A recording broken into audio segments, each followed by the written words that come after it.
आज के current affairs आपके 12 मई 2021 के सबसे पहला जो करंट अफेयर है वो है ग्रुप ऑफ नेशंस के बारे में, जिसे G7 भी कहते हैं।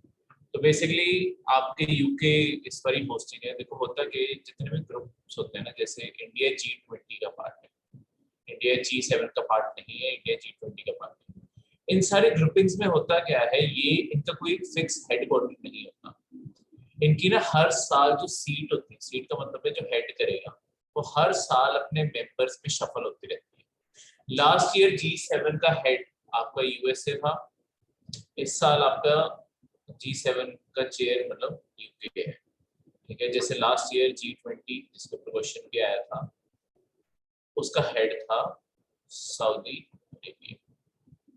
ठीक है, तो ये शफल होती रहती है सारे मेंबर्स के बीच में। तो इस साल यूके के वहां था और यूके के बेसिकली वो थे, हाँ यूके की सीट थी। तो यूके ने इंडिया को इनवाइट किया था। देखो लास्ट ईयर ये सजेशन अमेरिका ने भी दिया था कि हमें G7 को और ब्रॉड करना चाहिए। देखो G7 जो ओरिजिनली ग्रुपिंग बनी थी ना, ये दुनिया के 7 सबसे अमीर देश हैं। ठीक है, एक तो ये रिच है, प्लस दूसरी इन सब में इंपॉर्टेंट बात क्या है, ये सारी की सारी ना डेमोक्रेसी है। डेमोक्रेसी के इनके रूप अलग अलग हैं, पर ये है अल्टीमेटली सारी की सारी डेमोक्रेसी।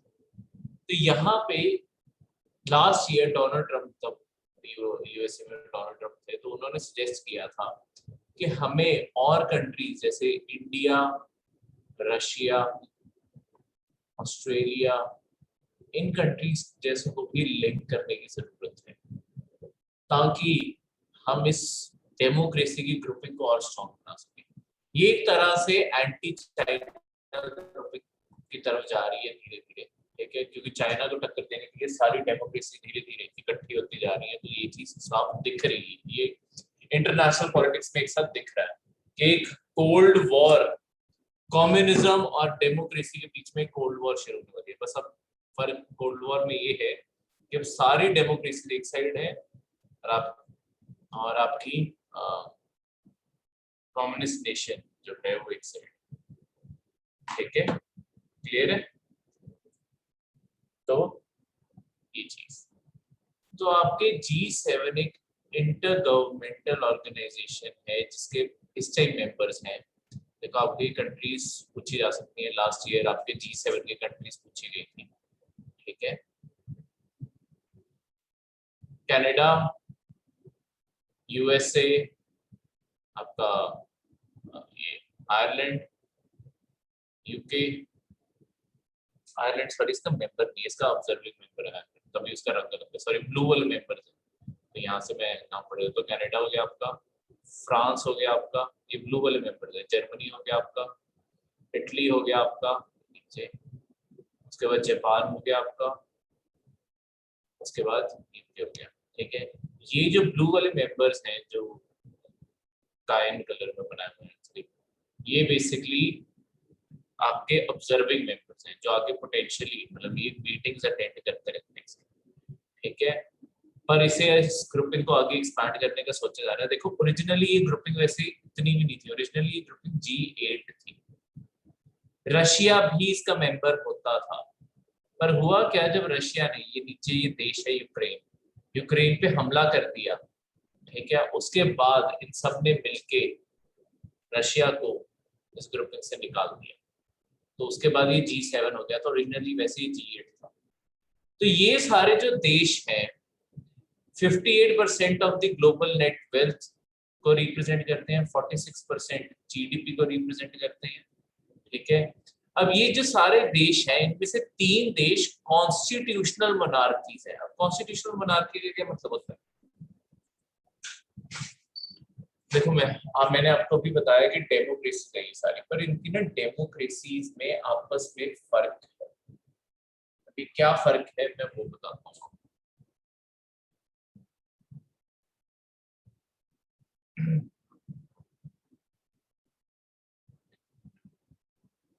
देखो ये जो वर्ड आता है ना कॉन्स्टिट्यूशनल मोनार्कीज, डेमोक्रेसी के अपने 2 टाइप हो सकते हैं।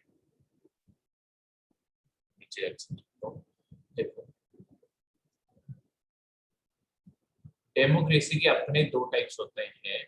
एक होता है मोनार्कल, मतलब डेमोक्रेसी के अलग अलग सब टाइप्स में डेमोक्रेसी डिवाइड की जा सकती है, तो उनमें से दो सब टाइप्स ये हैं, मोनार्कल डेमोक्रेसी और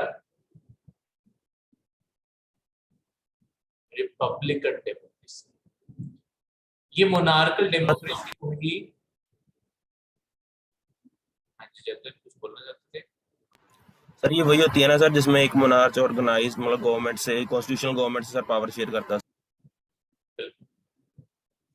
देखो डेमोक्रेसी के दो टाइप्स, मोनार्कल और Republican. Monarchal democracy, Republican democracy. अब देखो अपने आप में गवर्नमेंट के सिस्टम में ही, अगर मैं ये बोलूं कि गवर्नमेंट के सिस्टम में ही ये दोनों चीजें अलग अलग है, मोनार्की अलग चीज है और आपकी डेमोक्रेसी अलग चीज है। ठीक है, मोनार्की का मतलब वैसे ही राजा या रानी होता है और उनका राज होता है। डेमोक्रेसी का मतलब होता है रूल ऑफ द पीपल, जहां पे लोग अपनी सरकार को चुनते हैं। तो फिर जब ये दोनों वर्ड एक साथ आ गए, डेमोक्रेसी वर्ड और मोनार्की वर्ड एक साथ आ गए, इसका क्या मतलब है? देखो होता क्या है, जैसे आपको यूके है, यूके में जो सबसे टॉप का ऑफिस है ना, ये दोनों वर्ड जो बेसिकली है ना, ये सबसे टॉप के ऑफिस के लिए वर्ड यूज किए जाते हैं। ठीक है, टॉप ऑफिस। यहाँ पे यूके का एग्जांपल लेते हैं, जैसे यूके में सबसे टॉप का ऑफिस क्वीन के पास है। क्वीन फाइनल सिग्नेचर करती है हर चीज में। पर यूके में बाकी का जितना भी सिस्टम है, प्राइम मिनिस्टर है वहां पे, काउंसिल ऑफ मिनिस्टर है वहां पे, पार्लियामेंट है वहां पे, यानी कि ये नीचे वाले सारे एरिया में डेमोक्रेसी है। सिर्फ जो सबसे टॉप का ऑफिस है, ठीक है, जो आपका हाईएस्ट एग्जीक्यूटिव का ऑफिस माना जाता है, ये वाला ऑफिस आपका रिजर्व है एक सिंगल परिवार के, तो इसलिए ये मोनार्की है। चाहे रानी के पास कोई खास पावर्स बची नहीं है, डेमोक्रेसी ही है वहां पे, पर क्योंकि इस ऑफिस पे कोई और पर्सन नहीं इलेक्ट हो सकता, इसलिए इसे मोनार्कल या कॉन्स्टिट्यूशनल मोनार्की कहते हैं। दूसरी साइड पे रिपब्लिकन डेमोक्रेसी, हमारे जैसे इंडिया या यूएसए का एग्जांपल ले लो, हमारे यहाँ पे सबसे टॉप का ऑफिस है प्रेसिडेंट ऑफ इंडिया। देखो प्रेसिडेंट इंडिया का, अगर इंडिया के केस में इंडिया का कोई भी सिटीजन बन सकता है और यूएसए केस में यूएसए का कोई भी सिटीजन बन सकता है। तो जब आपको फ्रीडम है कि आप सिटीजन, कोई भी सिटीजन टॉप ऑफिस गवर्नमेंट को ऑक्यूपाई कर सकता है, उसे कहते हैं रिपब्लिकन। हमारे पासपोर्ट्स के ऊपर भी रिपब्लिकन वर्ड तभी लिखा होता है, Republic of India. Republic word top office को रिप्रेजेंट करता है कि क्या जो कंट्री का सबसे टॉप का ऑफिस है उस पे कोई भी सिटीजन बैठ सकता है या एक ही परिवार के लोग बैठेंगे। अगर एक ही परिवार के लोग बैठते हैं जैसे यूके में, तो उसे कहते हैं मोनार्कल डेमोक्रेसी, क्योंकि वहां पे रानी और उसके बाद रानी का परिवार ही बैठेगा। ठीक है, और नीचे पर सारी डेमोक्रेसी है यूके में। हमारे ऊपर से लेके नीचे तक सारे सिस्टम में डेमोक्रेसी है। ठीक है, सबसे टॉप ऑफिस में जिसे बोला जाता है उसमें रिपब्लिकन वर्ड यूज किया जाता है। क्लियर है? ये डिफरेंस समझ आ गया? कॉन्स्टिट्यूशनल मोनार्कीज क्या होती है? तो आपकी यूके, कनाडा और जापान, ये तीनों कॉन्स्टिट्यूशनल मोनार्कीज हैं। फिर आपके प्रेसिडेंशियल और सेमी प्रेसिडेंशियल रिपब्लिक्स फ्रांस और यूनाइटेड स्टेट्स हैं, और दो पार्लियामेंट्री रिपब्लिक्स हैं आपकी, जर्मनी और इटली। ठीक है, हम भी पार्लियामेंट्री रिपब्लिक है। ठीक है, हम एक पार्लियामेंट्री रिपब्लिक है क्योंकि हमारे यहाँ पे पार्लियामेंट डिसाइड करती है सब कुछ, सबसे पावरफुल इंस्टीट्यूशन पार्लियामेंट है, उसी के थ्रू आपके प्राइम मिनिस्टर वो सब चुने जाते हैं और उसी के थ्रू ये सिस्टम ऑपरेट करता है। ठीक है, क्लियर है? सर एक बार थ्री वाला पॉइंट बता दो। कौन सा वाला? 3 वाला जी। थर्ड पॉइंट ये वाला, एनसीस की बात कर रहे हैं? हाँ जी सर। अच्छा, ये जो देश है ना, इन सबके अगर देश की सबकी वेल्थ जोड़ेंगे, देखो G7 के जो देश हैं दुनिया के सबसे अमीर देश हैं, ये पता क्या चलता है, जो दुनिया की सबसे ज्यादा वेल्थ, मतलब पूरी दुनिया की वेल्थ टोटल करोगे, उसका 58% वेल्थ इन्हीं देशों के पास है। यानी कि ऑलमोस्ट 60% दुनिया का पैसा, सारा का सारा जितनी भी वेल्थ है वो इन्हीं देशों के पास है। तो खुद सोचो कितने बड़े अमीर देश है। उसके बाद जो जीडीपी होती है, हर देश की अपनी अपनी जीडीपी होती है। अगर सारी दुनिया की जीडीपी लगाई जाए, सारी दुनिया की जीडीपी का 46% भी ये 7 देशों से आता है। ठीक है, और अगर नॉमिनल वैल्यू पे लगाए और परचेजिंग पावर पे लगाओगे तो 32% आता है। बस ये चीज का फर्क समझा। पीपीपी याद है या नहीं? Purchasing power parity. अगर कोई नहीं है साहिबा और बाकी को नहीं पता होगा तो मैं एक बार परचेजिंग पावर पैरिटी बता देता हूँ, परविंदर को भी पता होगा तो विशाली, जिन्होंने इकोनॉमिक्स नहीं की बेसिकली जैसे सब में, तो मैं आपको पीपीपी भी बता देता हूँ क्या होता है। देखो, आप कंट्रीज के पीछे या जीडीपी की वैल्यू के पीछे ना अक्सर कई बार पीपीपी लिखा हुआ पढ़ोगे। इस पीपीपी का मतलब क्या है? Purchasing power parity. देखो, दुनिया भर में अब अमेरिका और इंडिया की जीडीपी को अगर कंपेयर करना है कि इंडिया में सामान और अमेरिका की मतलब ग्रोथ कितनी है, कितना दोनों देशों में क्या कैसे सिस्टम काम कर रहा है। एक तो तरीका है तुम टोटल प्रोडक्शन काउंट करो, पर ये भी तो देखो जो डॉलर में और रुपये में भी तो फर्क है। क्या अमेरिका में जो $1 में लोग सामान खरीदते हैं और इंडिया में इसका इक्विवेलेंट 70 रुपए में सामान खरीदते हैं, क्या दोनों सामान बराबर आते होंगे? नो। मतलब प्रैक्टिकली सोच के देखो, अगर मैं तुम्हें यहाँ से 70 रुपए देके भेजूं कि जाओ जाके अमेरिका में ये यूज कर लो, ठीक है, वहां पे $1 में कितना सामान खरीद पाओगे और यहाँ पे 70 में कितना सामान खरीद पाओगे? इस चीज का फर्क आएगा ना। अब एक्चुअली जब कंट्रीज को इसी लेवल पे कंपेयर करना होता है, मतलब वैसे अगर तुम देखोगे अमेरिका हमसे ऑलमोस्ट 5 गुना बड़ी जीडीपी है अमेरिका, पर क्या उसकी रियल वैल्यू ही आती है या नहीं? तो हम क्या करते हैं, हम ना कॉमोडिटीज, सामान को कंपेयर करके देखते हैं कि हमारी करेंसी हमारे लिए क्या, परचेजिंग पावर पैरिटी का मतलब है कि हमारी करेंसी हमें क्या खरीद के दे सकती है। लेट्स सपोज तुमने एक सिंपल सा एग्जांपल लेते हैं, पानी की बोतल लेनी है। अमेरिका में लेट्स सपोज ये पानी की बोतल मिलती है आपको $5 लिखना था। अमेरिका में ये आपको मिलती है $5 की। इंडिया में पानी की बोतल कितने की है? 20 सर। 20। तो ये वैसे 5 कन्वर्ट करके कितना बन रहा था? 350 के अराउंड बनेगा सर। 350 के अराउंड बनेगा। तो क्या अब इंडिया में तुम ये चीज 20 की खरीद रहे हो, अमेरिका में वही चीज कन्वर्ट करके देखोगे तो इंडिया के मुताबिक 350 की है। तो ऑब्वियसली तुम इंडिया में कम पैसे में ज्यादा सामान खरीद पाते हो। ठीक है, जब इंडिया के अंदर हो तुम कम पैसे भी अगर कमा रहे हो तब भी तुम अमेरिका से ज्यादा रिसोर्सेस खरीद सकते हो। इसके कारण इंडिया की इकोनॉमी ऊपर उठ जाती है क्योंकि इंडिया की परचेजिंग पावर ज्यादा है, हमारे रुपये की परचेजिंग पावर ज्यादा है। तुम्हें ₹1 ज्यादा सामान खरीद के दे सकता है कंपेयर टू डॉलर। क्लियर है?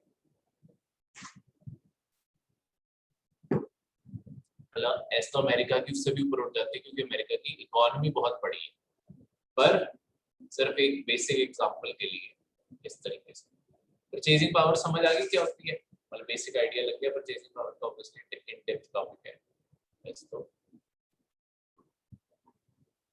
हाँ जी, क्लियर हो गया?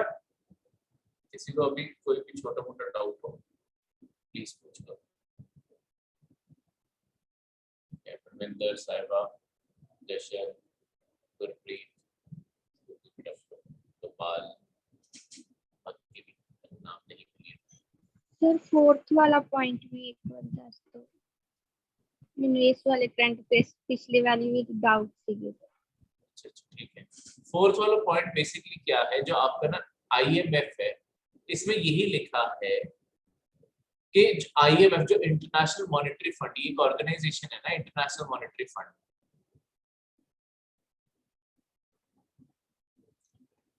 इसकी ऑलमोस्ट दुनिया की सारी कंट्रीज इस ऑर्गेनाइजेशन का पार्ट है।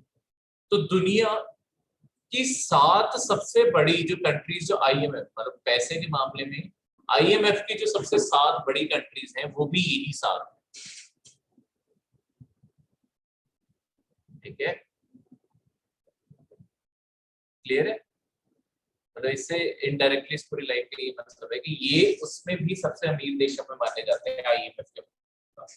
आईएमएफ भी क्योंकि दुनिया भर की जीडीपी उनके फिगर्स निकालता रहता है, तो उसके अकॉर्डिंग ये चीज क्लियर है। हाँ जी।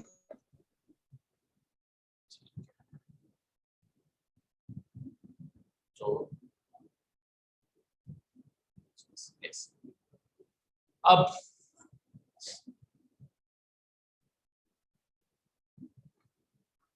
Next is China slowing population growth. China की स्लोइंग पॉपुलेशन ग्रोथ। देखो चाइना का लेटेस्ट सेंसस आया है, चाइना के लेटेस्ट सेंसस ने क्या बताया कि के अंदर ना बर्थ रेट गिरता जा रहा है। हर साल जो नंबर ऑफ बर्थ्स हो रहे हैं वो गिरते जा रहे हैं। 4 साल लगातार हो गए हैं कि वहां पे बर्थ रेट ड्रॉप करता जा रहा है, ठीक है। ये जो ट्रेंड है, अच्छा कभी जो बर्थ रेट होता है ये गिरना अच्छा होता है बुरा होता है? सर जी चाइना के हिसाब से तो अच्छा ही है। नेगेटिव इफेक्ट भी है इसका तो। देखो ये अच्छा भी है पर एक हद तक उसके बाद ये बुरा इफेक्ट है। चाइना अब इसी चीज से घबरा रहा है। मैं तुम्हें एक पेपर में ये चीज क्वेश्चन भी आती थी प्री में भी और मेंस में भी, इस चीज को ध्यान से समझना इस पूरे कंसेप्ट को। वर्कफोर्स कम होगी ना फिर आगे आगे। बिल्कुल। डेमोग्राफिक ट्रांजिशन करते हैं पहले। पॉपुलेशन को सरकार के मुताबिक समझते हैं कि सरकारें कैसे पॉपुलेशन को कैलकुलेट करती है, सब कुछ करती है। देखो इस टोटल ग्राफ के 4 हिस्से बना,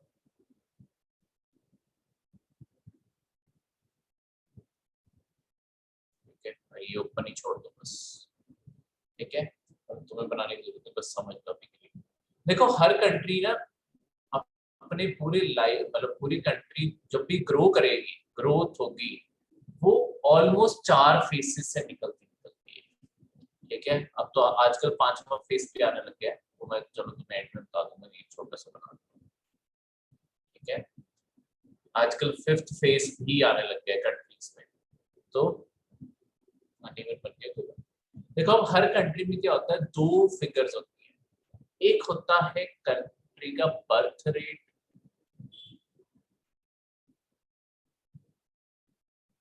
और एक होता है कंट्री का डेथ रेट। देखो हर कंट्री कैसे चलती है। देखो सबसे पहला फेज जो है ये ऊपर फिगर बनाई है, मतलब ये नीचे नीचे ड्रॉप होगा, यानी कि ये दोनों नंबर कम है, ऊपर का मतलब है ये दोनों फिगर्स हाई है। तो फर्स्ट फेज में क्या होता है, अभी देखो आपकी प्रॉपरली सोसाइटी को शुरू नहीं हुई, तो यहाँ पे एक तरह से नो डेवलपमेंट है, नो फैमिली प्लानिंग है, ठीक है, नो हेल्थ इंफ्रास्ट्रक्चर, कोई सेहत के लिए और किसी चीज के लिए, कोई भी चीज के लिए इंप्रूवमेंट के लिए, मतलब ये चीजें यहाँ पे नहीं। तो यहाँ पे बर्थ रेट और डेथ रेट दोनों क्या होंगे, दोनों ही हाई होते हैं।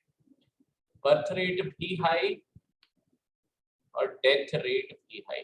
बर्थ रेट का मतलब है कि मल्टीपल बच्चे हर फीमेल को बॉर्न हो रहे हैं उसमें इस पॉपुलेशन में, यानी कि ये वो स्टेज है जहां पे हर परिवार में 7-7 10-10 बच्चे होते थे, ये वो वाला स्टेज है। पर दूसरी साइड पे क्योंकि हेल्थ इंफ्रास्ट्रक्चर नहीं है, सैनिटाइजेशन नहीं है, ये सारी फैसिलिटीज मिसिंग है, उसके कारण डेथ्स भी बहुत ज्यादा हो रही है। तो ये जो इन दोनों के बीच में गैप होता है ना, एक्चुअली पॉपुलेशन सिर्फ इतनी ही ग्रो कर रही है। तो अगर किसी के 10-10 बच्चे हो रहे हैं तो एक्चुअली लोग मर भी जल्दी रहे हैं, शायद 45 की एज में ज्यादातर डेथ्स हो जाती है। तो अगर बच्चे ज्यादा आ रहे हैं तो कोई ओल्ड नहीं हो पा रहा, उससे पहले ही ज्यादातर लोग मर रहे हैं, ठीक है। तो बर्थ रेट भी ज्यादा है, डेथ रेट भी ज्यादा है।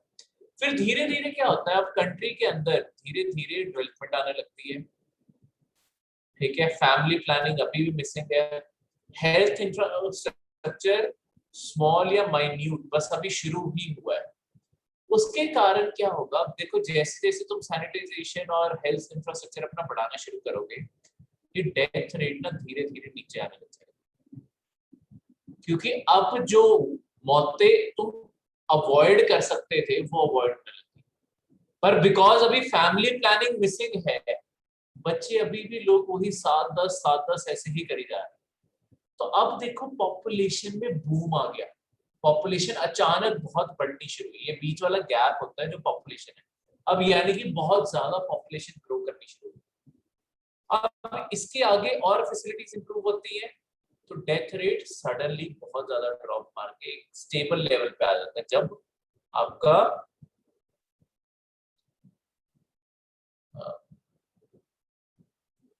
हाँ यहाँ पे मतलब डेवलपमेंट भी इंक्रीज होगी, फैमिली प्लानिंग शुरू हो गई है, ठीक है। ये भी डेवलपिंग, हेल्थ इंफ्रास्ट्रक्चर भी डेवलपिंग होने लग गया है, तो इसके कारण क्या होगा, अब फैमिली प्लानिंग शुरू हुई थी तो धीरे धीरे ये भी कम होना शुरू होगा।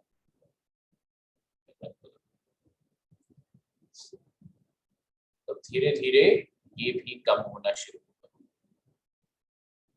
इस तरीके से, ठीक है। पर अभी भी देखो पॉपुलेशन बढ़ती जा रही है, पर अब अगली स्टेज में क्या हो रहा है, एक ड्रॉप के बाद ये पॉपुलेशन यहाँ पे कांस्टेंट, मतलब डेथ रेट आपका ऑलमोस्ट रुक गया है। ये वो स्टेज आ जाती है जब आपके कंट्री के अंदर डेवलपमेंट में एजुकेशन, आपकी ज्यादातर पॉपुलेशन लिटरेट हो चुकी है, फैमिली प्लानिंग बहुत हाई लेवल की है, लोग एक एक 1 चाइल्ड पे आ जाते हैं या 2 चाइल्ड पे आ जाते हैं, कोई बच्चा ही नहीं करना, ठीक है।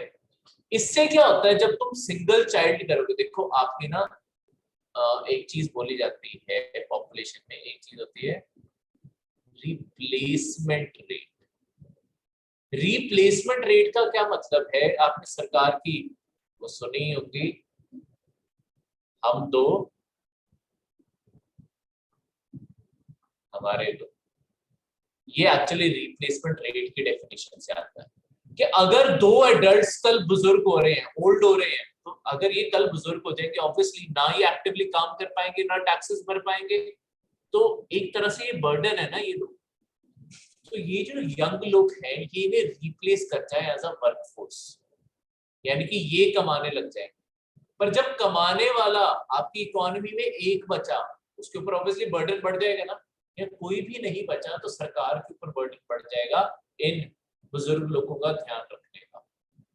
तो इसके कारण क्या होता है, यहाँ पे अब जब लोग बच्चे नहीं कर रहे या बहुत कम कर रहे हैं, ये बहुत सडनली ड्रॉप मार,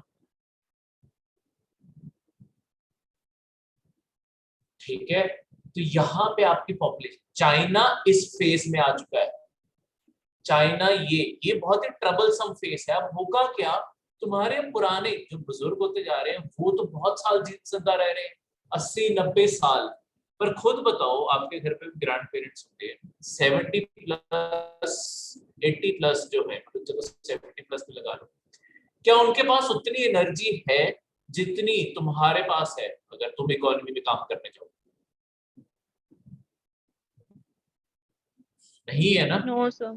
तो ऑब्वियसली वो आपकी चाहे काम करना भी चाहे ना, वो इकोनॉमी में उतनी प्रोडक्टिवली काम नहीं कर पाएंगे। पर आपने देखा ही होगा उन्हें मेडिकल फैसिलिटीज की भी ज्यादा जरूरत है, उनके लिए स्पेशल, मतलब कई बार जैसे फ्लोर चढ़ने में प्रॉब्लम आती है तो एस्केलेटर्स लगाने जरूरी है, लिफ्ट्स लगानी जरूरी है, रैंप्स बनानी जरूरी है। तो सरकार का खर्चा बढ़ जाता है पर उनकी तरफ से उतना हो नहीं आता। सरकार के पर्सपेक्टिव से बता रहा हूँ, इमोशनली फीलिंग मत लेना, ठीक है। सरकार हर सिटीजन को पैसे में तोड़ती है, गवर्नमेंट का यही पर्पस है। अगर तुम सरकार को पैसे कमा के यानी कि टैक्स दे रहे हो तो तुम सरकार के लिए एक एसेट हो, अगर तुम सरकार को पैसे नहीं कमा के दे रहे तो तुम एक लायबिलिटी। बर्डन हो सरकार के लिए, बोझ।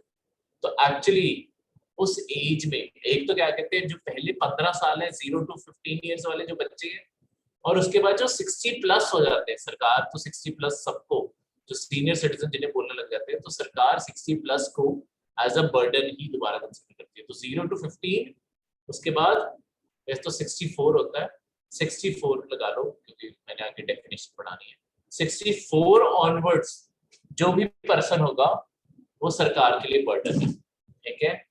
यानी कि अगर आपको ये लगाया जाए 0 to 15 वाले और 64 प्लस वाले, ये दोनों ग्रुप्स आपकी सरकार के लिए बर्डन है, और जो 15 से 64 के बीच में है ये सरकार के लिए एसेट है। ये पॉपुलेशन जितनी ज्यादा होगी उतना सरकार को ज्यादा टैक्स आए, उतनी इकोनॉमी ज्यादा ग्रो करेगी, क्योंकि यही लोग तो काम करते हैं ज्यादातर। तो अब कई कंट्रीज में एक्चुअली फेज 5 भी आना शुरू किया, बहुत सारे यूरोपियन कंट्रीज और जापान में भी। उसमें क्या हुआ है, बर्थ रेट ना नेगेटिव में चला गया, बर्थ रेट डेथ रेट से नीचे हो गया। ये फेज इसका बिल्कुल उल्टा है फर्स्ट फेज का। अब इसमें क्या हो रहा है कि लोगों की डेथ्स तो हो रही है, मतलब चाहे ओल्ड एज में जाकर डेथ्स हो रही है, पर अब उतने बच्चे ही नहीं आ पा रहे कि पॉपुलेशन को सस्टेन कर सके। ये प्रॉब्लम ना जापान में बहुत बड़े साइज पे फैल रही है, इसलिए जापान की इकोनॉमी खतरे में। तो चाइना को अब इसी चीज से खतरा लग रहा है, क्योंकि चाइना इस फेज पे आके पहुंच गया, इस फेज में।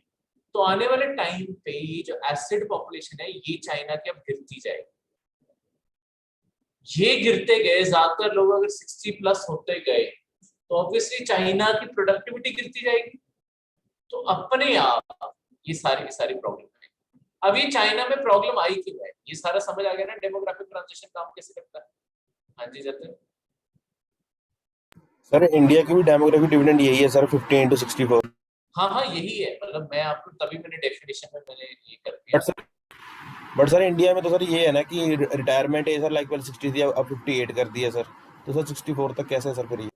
नहीं तो वो तो बेसिकली सरकार ने रिटायरमेंट एज 58 कर की है। वही वही sir, Yes. Normally sir private में भी सर यही होता है सर कि 60 पे जाके सर सब कर जाते हैं रिटायरमेंट। वो तो खुद करते हैं, प्राइवेट सेक्टर कभी किसी को नहीं कहता रिटायर होने को। प्राइवेट सेक्टर में तो चाहे तुम मौत तक भी लगे रहो या कोई सर फर्क नहीं वैसे मैं पड़ता। कह रहा हूँ सर कि लाइक से 60 सर तो सभी हो ही जाते हैं सर, तो 64 तक कैसे सर फिर ये? अरे तो सरकार सर देखो होता क्या है, वैसे आपकी जो प्रोडक्टिविटी है ना, ये आपकी ये जो डेफिनेशन है 64 वाली, ये डेफिनेशन आपकी यूनाइटेड नेशंस ने फिक्स की है, ठीक है। तो ये यूनाइटेड नेशंस के द्वारा 64 डिक्लेयर्ड है। अब उसके बाद क्या है, हर देश अपने अकॉर्डिंग, अब हमारे पास क्या है, हमें अपनी पॉपुलेशन को, चलो तुम्हारा ये भी आंसर देता हूँ, हम अपनी पॉपुलेशन को 64 तक काम क्यों नहीं करवाते। हमें फिलहाल जरूरत नहीं है, हमने 58 भी इसीलिए कर दी कि जो लोग जल्द से जल्द रिटायर हो जाए। मतलब आपके ग्रेड ए में तो चलो अभी 60 है, पर बाकी सारे जितनी ग्रेड बी सी वो नीचे वाले हैं उन सबके लिए 58 कर दी। उसका यही पर्पस है कि अगर उन्हें रिटायर करेंगे तभी तो नए लोगों के लिए जगह बनेगी सरकार के अंदर। हम चाहते हैं कि वो रिटायर हो, ठीक है, ताकि नई जो पॉपुलेशन आ रही है उसके लिए जगह बने। पर अगर कल हमारी पॉपुलेशन को डिक्लाइन होनी शुरू होगी, हम दोबारा उठा के 64 तक भी ले जाएंगे, ठीक है। हमें जरूरत नहीं है, जैसे एक वो चीज कई देशों में क्या होता है, मिलिट्री सर्विस ना कंपलसरी होती है सबको, क्या कहते हैं अपनी, जैसे इजराइल को लगा दो, आपको कुछ साल अपनी उम्र के, चाहे आप मेन हो चाहे वुमेन हो, आपको अपनी उम्र के मतलब 4-5 साल मिलिट्री के अंदर बिताने ही पड़ते हैं। इजराइल के अंदर ये कंपलसरी है। तो कई बार इंडिया में बोलेगा कि इंडिया क्यों नहीं करता, इंडिया को जरूरत ही नहीं है। हमारी वैसे ही जितनी मिलिट्री की रिक्वायरमेंट है, हर साल उतने वैसे ही रिक्रूट्स इंटरव्यू देने आ जाते हैं, सिलेक्शन हो जाती है। पर अगर कभी इंडिया को जरूरत पड़ी, बहुत आज से 150 साल बाद कहीं जाके जरूरत पड़ेगी, अगर पड़ी भी तो तब जाके हम कंपल्सरी भी कर देंगे, अभी हमें जरूरत नहीं है, ठीक है, क्लियर है। अब इसके बाद ये चीज चाइना के लिए, यही चीज सब सबसे बड़ी टेंशन बनी हुई है, क्योंकि 15 to 64 वाली जो पॉपुलेशन है ना, ये लॉन्ग टर्म में ओल्ड की तरफ बढ़ती जाएगी, और क्योंकि नए बच्चे बहुत कम आ रहे हैं तो यहाँ पे नए ऐड नहीं। इंडिया, अभी एक चीज बोली जाती है कि इंडिया इस टाइम डेमोग्राफिक डिविडेंड से निकल रहा है। डेमोग्राफिक डिविडेंड का मतलब होता है तुम्हारी ज्यादातर पॉपुलेशन इस एज ग्रुप में है। अगर तुम्हारी ज्यादातर, जब तुम्हारे हर कंट्री की ये स्टेज आती है, जब तुम्हारी कंट्री की ज्यादातर पॉपुलेशन इस एज में होती है ना, तो तुम्हारी कंट्री एक्चुअली मैक्सिमम ग्रोथ इसी में ही अचीव कर सकती है, क्योंकि इस टाइम तुम्हारे कमाने वाले एसेट्स सबसे ज्यादा है और बर्डन तुम्हारे ऊपर कम है। अगर इंडिया, यही चीज दूसरी साइड पे बोली जाती है कि अगर इंडिया इस टाइम अपने सारे यूथ को किसी ना किसी काम पे ना लगा पाया अगले 10-15 साल के अंदर अंदर, तो हम एक्चुअली ये जो ट्रेन है ना ये मिस कर जाएंगे। फिर हमारा बर्डन बढ़ना शुरू हो जाएगा। 2040 में जाके हमारे इंडिया का ये डेमोग्राफिक डिविडेंड माना जा रहा है कि खत्म हो जाएगा। अगर उससे पहले इंडिया अमीर बन गया तो बन गया, ठीक है, मतलब मैक्सिमम अचीवमेंट कर ली तो कर ली, उसके बाद भी अचीवमेंट चलती रहेगी, पर मैक्सिमम इसी फेज में अचीव करना। तो अगले 20 साल इंडिया के लिए बहुत इंपॉर्टेंट है।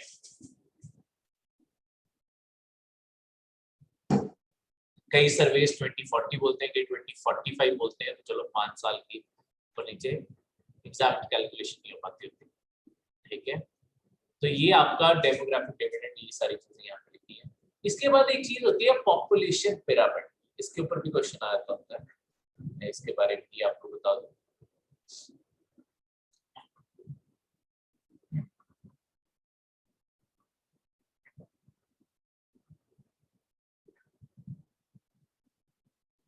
पॉपुलेशन पिरामिड, तो पॉपुलेशन पिरामिड में क्या होता है, आपकी ना पूरी पॉपुलेशन को एक पिरामिड में प्लॉट किया जाता है।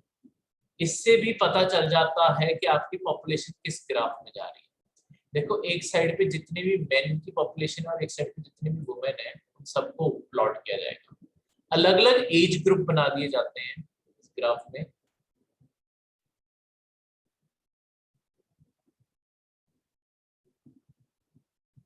सारे आपके एज ग्रुप्स के फिगर्स थे, यानी कि इससे नीचे वाले सारे 0 to 10 के लगा लो, ये 11 to 20 लगा लो, ये 21 to 30 के लगा लो, 31 to 40 के लगा लो, 41 to 50 के लगा लो, एक और बना लो 51 to 60 लगा लो। अब होगा क्या, इसके अंदर तुम प्लॉट करना शुरू करोगे कि कितने तुम्हारे मेल पॉपुलेशन है उसकी परसेंटेज इस साइड पे लेट्स सपोज ड्रॉ करती, और कितनी आपकी फीमेल पॉपुलेशन है वो आपने इस साइड पे प्लॉट की। अब ऐसे हर ग्रुप का तुम बनाते जाओगे, ठीक है, जितनी भी तुम्हारी परसेंटेज थी उसके मुताबिक सारे ग्रुप्स का बना दोगे, ठीक है। तो ऐसे करके पूरा फिगर आ जाएगा उस साइड पे, ये भी ऐसा।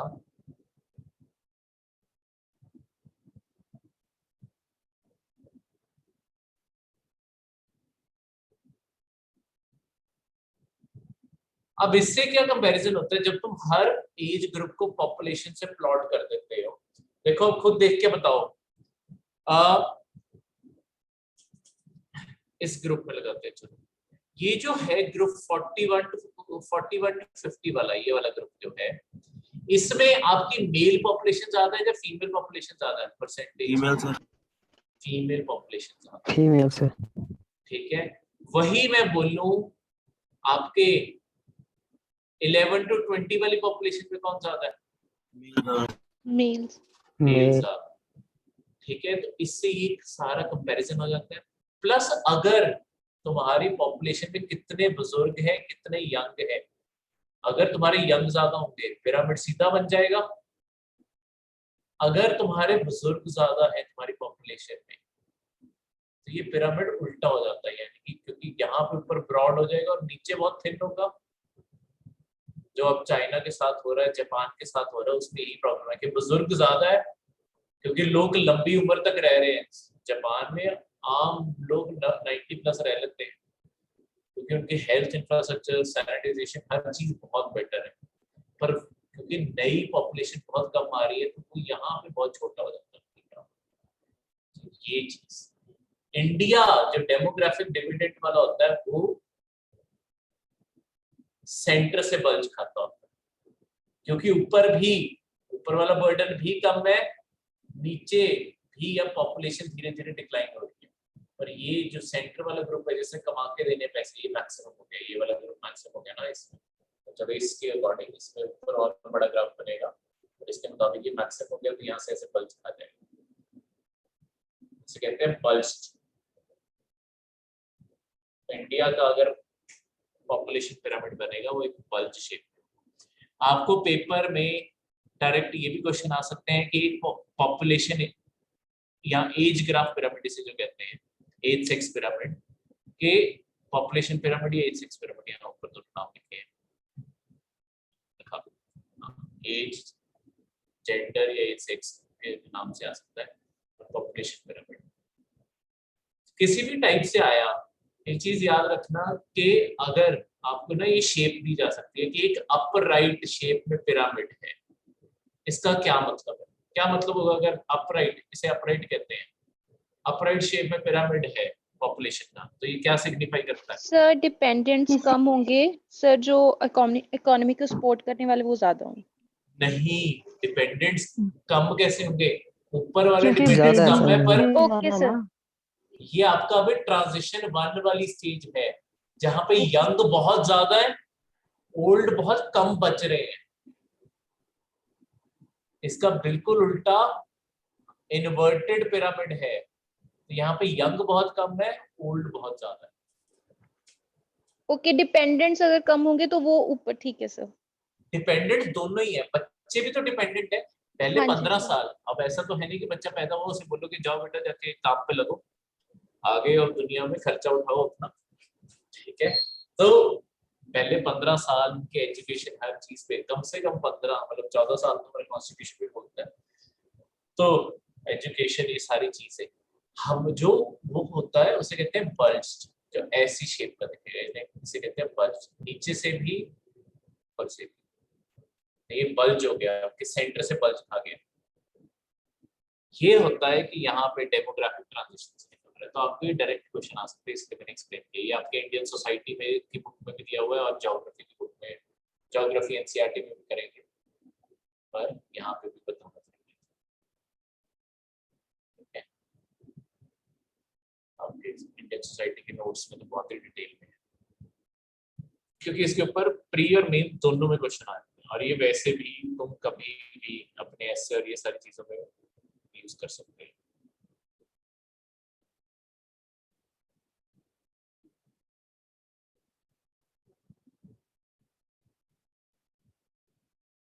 ठीक है, तो इसके बाद जो अगला करंट अफेयर है वो है माइक्रो फाइनेंस इंस्टीट्यूशंस। देखो माइक्रो फाइनेंस इंस्टीट्यूशंस क्या है, जो आपके ज्यादातर बैंक्स है ना वो केटर करते हैं बड़े लोन्स को। तो ऐसे तो जो आपके बिल्कुल ही गरीब हिस्सा है पॉपुलेशन का, उन्हें तो कभी लोन्स मिले ही ना। तो आपके ना अलग से आपके बैंक जैसे दिखने वाले एक इंस्टीट्यूट बनाए जाते हैं जिन्हें कहते हैं माइक्रो फाइनेंस इंस्टीट्यूशन। ये गरीब पॉपुलेशन को केटर करने के लिए ये उन्हें लोन्स ऑफर करते हैं, और सिर्फ उन्हें केटर करते हैं ताकि उन्हें भी मिल सके। इंडिया के अंदर मतलब उन्हें सिर्फ स्मॉल लोन मिलते हैं, बड़े साइज के लोन नहीं मिलते। स्मॉल लोन इंडिया के अंदर डेफिनेशन का मतलब है कोई भी ऐसा लोन जो 1 लाख से कम है, ठीक है? माइक्रो लोन ही ये दे सकते होते हैं, 1 लाख से कम का कोई भी लोन किसी को चाहिए वो इनसे भी ले सकता है। ये खासकर इसलिए बनाए गए हैं ताकि गरीबों को केटर कर सके, क्योंकि 1 लाख की रिक्वायरमेंट हमेशा लोअर स्ट्रेटा में ज्यादा होगी कंपेयर टू हायर लेवल्स, फिर इसलिए उन्हें केटर करने के लिए बनाए गए, ठीक है? अब इसमें बेसिकली कम्युनिटी को डेवलपमेंट में हेल्प करते हैं। ये सारे आपको वैसे पॉइंट आ सकते हैं कि इनके बेनिफिट्स क्या हैं। मैंने सारे बेनिफिट्स यहाँ पर लिस्ट कर दिए हैं, बस ये सारे बेनिफिट्स आपको याद करने हैं, ठीक है? मेन सबसे मेन डेफिनेशन बताना था कि माइक्रो फाइनेंस इंस्टीट्यूशन होते क्या है। क्लियर है? कोई भी डाउट आज के करंट अफेयर्स में?